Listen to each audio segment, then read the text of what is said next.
The question beating my understanding is that are we not late on the issue of Balalo must go? Are we not late? Balalo must go. Balalo guberudo ilobo wakany coming to 20 years. We were blind, we were not seeing them, we were not even bothered about them. Many people were selling us. Laping kibiruga chato luako. Now, mado chero dong kara ma laj kumanen madong lok dong bua ta dong. Balalo ti kenyu lutong maka ti kenyu ujong ti kenyu kingagi. Are we not late on these issues, please? Gin mo wera why we are late. One, jo en man magibori di charo kato makane. Let me start with lutong maka. Most of them guchero Gunywalo ke Lutino wa. Tiena Anyira wa. Some of them are having 2 kids, 3 kids ke Lutino Anyira wa megwa. And some of them are having even strong family ke Lutino Anyira ma megwa.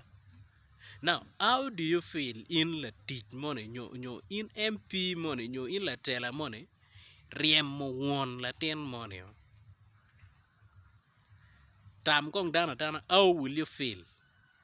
Ka in ki riemio ki ching Lutino ni. That is one point. Mi ario, watiki monto. Luenyo bere, Northern Uganda. Monto ti maduong.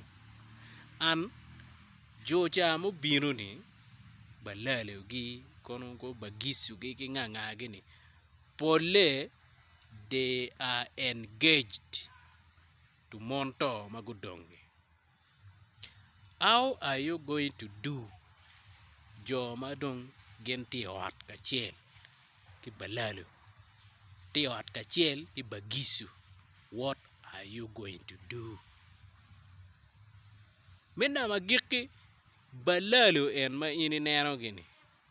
Most of them are having land title. They acquired their land legally. Riemoge with law will not be possible. Riemoge with chick pebelare. Pian pole wengiti land title. And these people pegi Timo jemi ki miu. Kata wana chule wa Timo. Ki woro step by step. And I wonder upon it is very late. No, don't get all the document. So Tama bon Lutela. Look, me Balalo must go. Let's take it slowly. Let's see all the factors. Ma wero Johnny Merke Riemgi. Erga obero weka daga. Oh, Balalo must go, Balalo must go. Un chono lingo alia. Kiti chato dano, kiti chato ngom, kiti Timo ulingo.